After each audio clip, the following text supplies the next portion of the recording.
بسم الله وعلى بركة الله نبدأ. أهلا بكم. موعدنا اليوم مع العدد الخامس من سلسلة المكتب رقم 19، ومغامرة اليوم بعنوان الزلزال الرهيب. الفقرة الأولى بعنوان الزلزال الرهيب.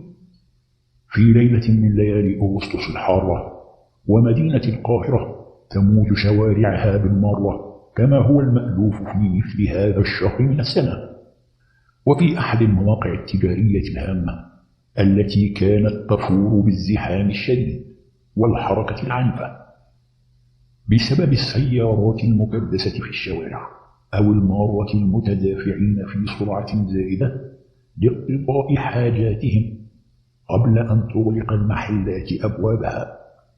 فجأة ودون سابق إنذار ارتجت الأرض بشدة تحت أقدام جمهور المارة والمشترين، وفوجئ الجميع بزلزال عنيف فصدعت له المباني وانشقت الأرض لتبتلع المحلات التجارية والمباني الضخمة والبشر الذين أخذوا في هلع وصراخ يندفعون في كل الاتجاهات على غير هدى، وقد تملكهم فزع لا يوصف وتعالى الصراخ، وأخذ كل شيء ينهار والأرض تغوص بمن فوقها وما فوقها في مشهد عنيف.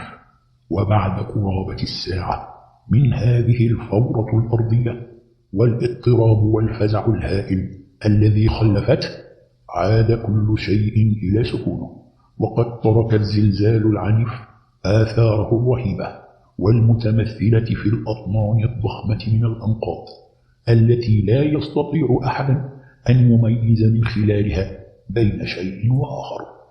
فقد كان الخراب والدمار هما السمة التي تسيطر على المكان وتجعل من المستحيل التمييز بين الأشياء والبشر، ولم يكن أحدا ليصدق أن هذا المكان كان منذ قليل يعج بالحركة والزحام الشديد وينبض بالحياة.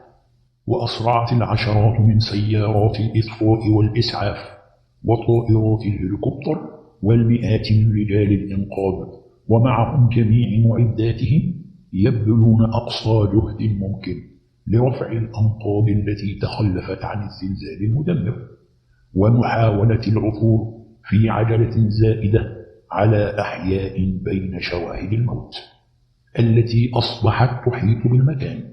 ونقل الضحايا المساكين الذين قضى عليهم الزلزال المدمر. وفي صباح اليوم التالي خرجت جميع الصحف تحمل نبأ الكارثة وتشير إلى استمرار جهود رجال الإنقاذ في محاولتهم المستمرة لإنقاذ من بقي على قيد الحياة. وكانت صور الضحايا وأشلاء القتلى تنطق بالمأساة المروعة، وكان من الممكن أن يبدو الأمر برغم بشاعته عاديا، فمن ذا الذي لم يسمع عن العديد من الزلازل التي تحدث في مناطق مختلفة من العالم؟ لكن الأمر الغريب هو أن الصحف الصباحية لم تكن تحمل أنباء زلزال القاهرة فقط، ولكنها حملت في نفس الوقت أخبارا مختلفة عن حدوث زلازل متعددة في أماكن متفرقة من العالم في نفس الوقت الذي حدث فيه زلزال القاهرة وبنفس حجم الكارثة التي خلفها. والأغرب من ذلك أن هذه الزلازل كانت تبدو كما لو كانت قد وزعت توزيعا دقيقا على 6 مدن من أكثر مدن العالم ازدحاما وفي قارات العالم ال6. فقد كانت الصحف تشير إلى حدوث عدة زلازل أخرى بكل من مدن أنقرة، نيويورك، موسكو، ريو دي جانيرو، سيدني، إلى جانب زلزال القاهرة. أما عن الضحايا فقد كان العدد يرتفع من مدينة لأخرى، ووقف علماء العالم متحيرين أمام هذه الظاهرة الغريبة التي حدثت فجأة في جميع أنحاء العالم. وظل علماء الأرصاد يبحثون عن سر هذا التوزيع المنظم للزلازل المدمرة في قارات العالم ال6 وفي أماكن تتميز بالزحام الشديد وفي توقيت واحد. الفقرة الثانية بعنوان العالم في خطر.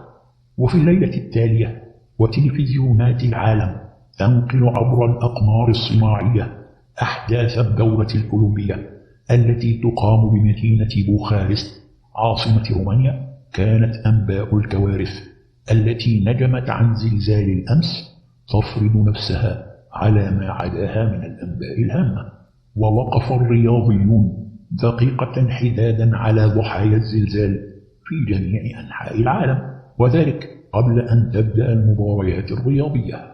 وفجأة اهتزت الصورة على الشاشات التلفزيونية وبقيت مشوشة فترة، ثم اختفت الصورة تماما، وظلت الأجهزة التلفزيونية التي تستقبل الأحداث الرياضية الهامة من مدينة بوخارست معتمة تماما لمدة 3 دقائق. وظن المشاهدون أنه ربما يكون قد حدث عطل في الاستقبال أو الإرسال عن طريق الأقمار الصناعية التي تنقل الأولمبياد، ولكن الصورة عادت فجأة ليظهر على الشاشة رجل مقنع تحيط بوجهه ورأسه الضمادات وتكاد تخفيهما تماما، عدا فتحتين ضيقتين أمام العينين. وتركزت أضواء شديدة حول الرجل المقنع جعلت المشهد خلفه مبهما تماما.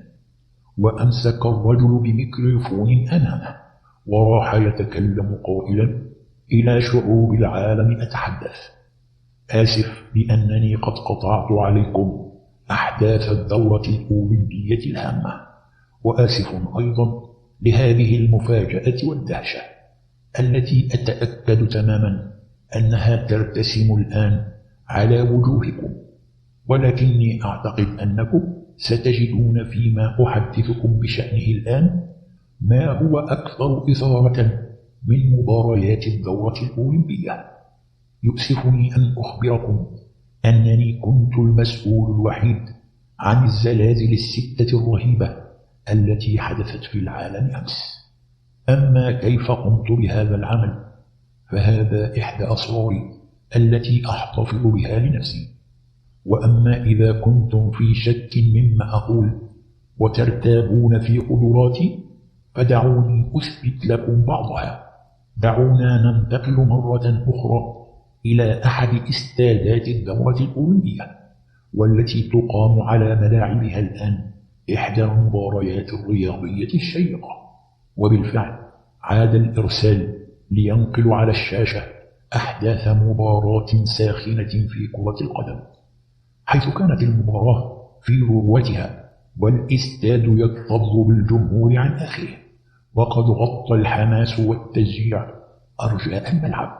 وفجأة بدأ يظهر على شاشة التلفزيون مشهد رهيب، فقد أخذت الأرض تتصدع وتتشقق تحت أقدام اللاعبين، وقد أخذ الاستاد يهتز بعنف، ثم انهار فجأة بمن فيه دون أن يعطي الفرصة لأحد من الحاضرين لمجرد محاولة الهرب.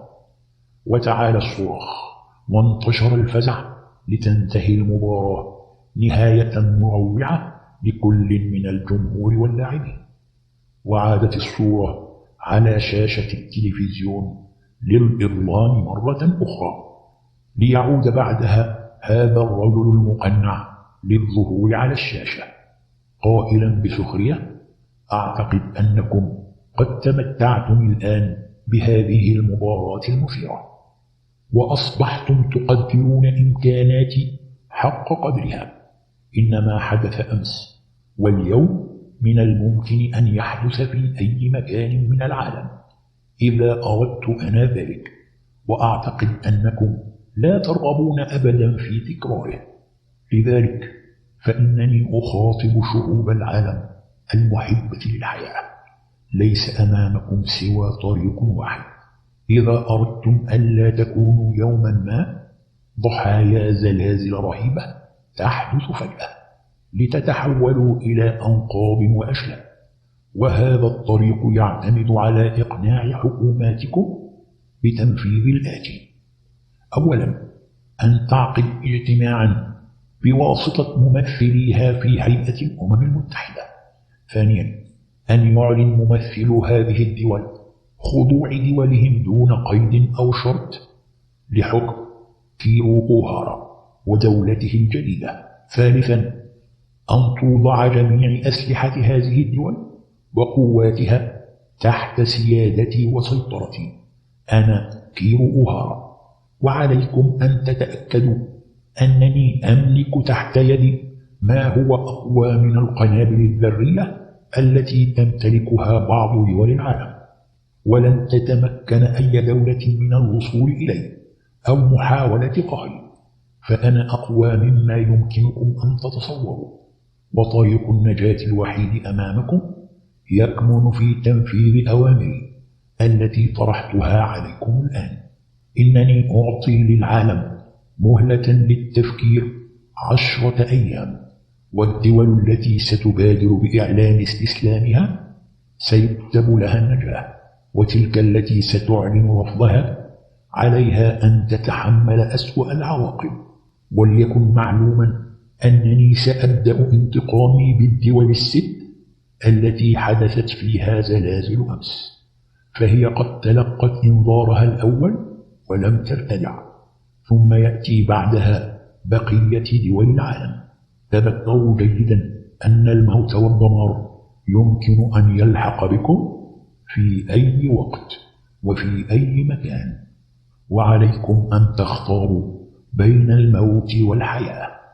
ثم اختتم حديثه وهو يهتف: عاش الجنس الأصفر سيد العالم. وانقطع الإرسال مرة أخرى لتعود الأجهزة التلفزيونية لمتابعة برامجها العادية وسط ذهول العالم ودهشته. وإلى هنا أصدقائي تنتهي بنا أحداث هذا الجزء من هذه المغامرة الشيقة، وإلى أن ألقاكم في الجزء التالي أستودعكم الله.